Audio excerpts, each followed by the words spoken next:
Okay, just for this, all right, what was the rule before you did that first thing?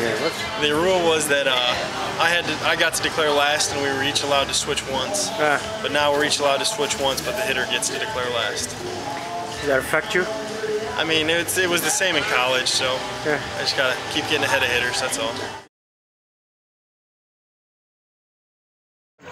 Enrique's coming up as a lefty, and this is what I was hoping. Will he now switch the glove? He did already. He knew who was on deck. We might be able to see a pickoff move now. This is great. I can just, you talked about somebody toying around with it, but I can just never remember anything like this. Enriquez is a switch hit, or he was messing with him. Now I'm confused. So he comes up there as a right-hander. He's switching. We got a little gamesmanship. How about this? Did he change sides again? He switched sides again. And now he's going. I mean, this is possibly the last at-bat of the game, and it could be the most entertaining at-bat of the game. So let's take the viewers through this here. He came up as a right-hander. But on deck he was a lefty. And then he switched over. Well, it's okay if you're on deck as a lefty, but then when you get up there, if you switch, fine. But now that he started to go back and forth, righty-lefty, righty-lefty. And obviously, Venditte, after a while, thought, this isn't funny. My name is Shaler Smith. I'm from Colleyville, Texas. This is my first year in the New York Penn League. Tim Eastman from Detroit, or Flint, Michigan. That's my second year in professional baseball. I wouldn't be shocked to find out that the umpire is saying, listen, I'm not aware of any rule, you know. It's a new one for everybody. And I'd heard that, you know, that there's an ambidextrous pitcher, but I guess I didn't realize at the time the significance of it. I was just kind of like, okay, all right, there's an ambidextrous pitcher, you know, big deal, you know, and I, you know, when he came up to pitch in the 9th inning, that was actually my first plate job in the New York Penn League. And yeah, and you know, I didn't even, you know, realize that Venditte, you know, I hadn't put the 2 and 2 together. Okay, Venditte's the switch pitcher, and so I mean, I just knew their closer was in, and the batter comes up, 2 outs in the 9th inning, and says. And this is in Brooklyn, so it's the bottom of the 9th, right? Bottom of the 9th inning, 2 outs. You know, I'm sitting there thinking, well, I've got my first plate job in the Penn League out and over with, out of the way. I mean, that thought literally ran through my head, and the batter comes up and goes, "What's he gonna do?" And I was like, "What?" And you know, it was 7-2. Yeah. So 7-2, they were losing. I mean, you know, we got one more out, right? And then I'm sitting in the back. I'm sitting working the bases, and I see, I didn't, because I saw him warming up right hand and left hand, but I didn't think anything about it. And then all of a sudden, I see the pinch hitter come in, and he's like, "What's he gonna do? What's he gonna do? What's he gonna do?" And I was like, "What are you talking about?" And I was like, "Oh no!" I was like, "Oh no!"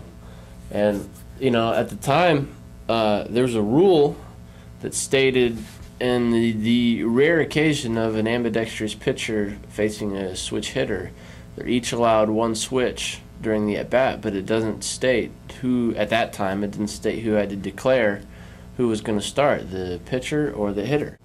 You know, the batter's sitting there, you know, waiting to see what the pitcher's going to do. The pitcher's sitting there waiting to see what the batter's going to do, and so that had never really been clarified up until this point in baseball. There's a right-hander. Now he's switching his glove again. 0 for 3. Grounded to short twice and struck out. Enriquez is asking the umpire, if I come up here and he had his glove on the other hand, doesn't he have to pitch like that? This is wiffle ball And rules. can he turn around during the at-bat and have the pitcher change his glove during the at-bat? And 4 fouls are now. To talk to the umpires today of the game. We're covering today's game. And just the confusion that occurred on the field. Going into it, I was told that I got to switch once, as did the hitter. But in the end, I got the final say. So after I switched once, you know, I thought that was going to be the end of it, but it wasn't. He kept switching back and forth, so I did the same. You until the umpire put a stop to it and made us both go right-handed. He originally stepped in, right-handed, and, so that's what he's going to have to do. At that point, they can switch one time. So you said your basic ruling was because he declared coming as a right-handed batter, that was his declaration. Basically, more or less, yeah. That umpire who's here tonight, that was his first time he'd ever been behind the plate in a professional baseball game? Oh, man, I kind of feel bad for him. Yeah. That's something, now especially I don't blame him for not knowing the rule. I mean, nobody really had a clue, and now I kind of feel bad for giving him such a hard time. Why don't they just flip a coin at this point? The reason I came down was because the first base coach came down, right. And I came down just because it felt like it was going on for 20 minutes or a half hour. Oh, yeah. But I mean, it was only like 6 or 7 minutes or so. So I came down just to, because I saw both managers come down, and the Brooklyn's first base coach came down, and Shale and I were on the exact same page. I mean, well, what do you have, Tim? I said, well, this is what I have, and it's the exact same thing he said. And Shale and I talked for a second. We said, hey, we came up, I think, as a crew, said this batter's gonna declare, and let's go. Mm-hmm. And now it looks as if Enrique says, enough is enough. I'm going to step in there, and I'll bat right-handed. What was the decision of the umpire?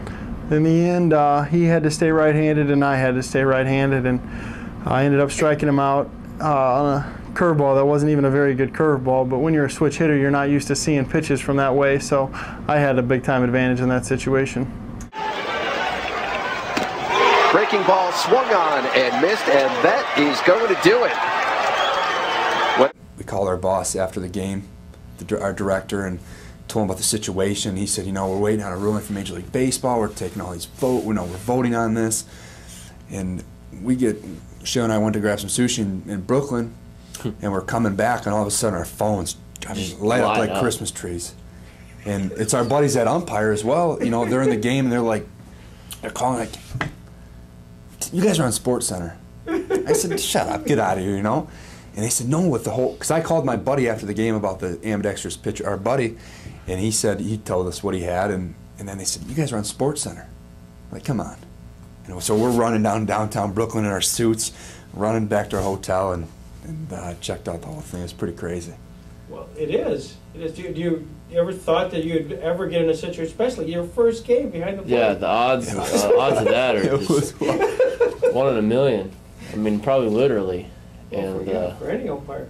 After that happened, and after it hit Sports Center, what was your life like after that? My life hasn't changed that much. I'm still in short season A. I have so much work ahead of me, and I'm very fortunate for stuff like that to happen. And I'm very lucky. There's guys out here who work just as hard, if not harder, than I do. And for me to get that kind of attention, I've just been very fortunate. But I'm not going to hang my hat on it. I have so much more to do.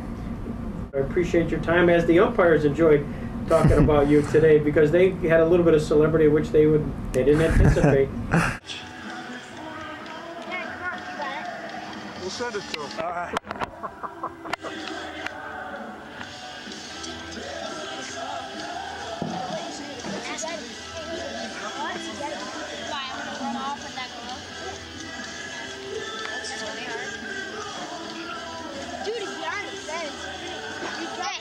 We talk about it here and there. Yeah, I mean, I've probably had mixed feelings about it, honestly. I mean, sometimes, it's kind of like, well, I mean, that's kind of cool that all this has happened, and then sometimes, just like, man, I wish I would have just flew under the radar, Because we looked at it, we didn't think anything of it, then we watched it on TV, and we're like, ooh, that didn't look very good.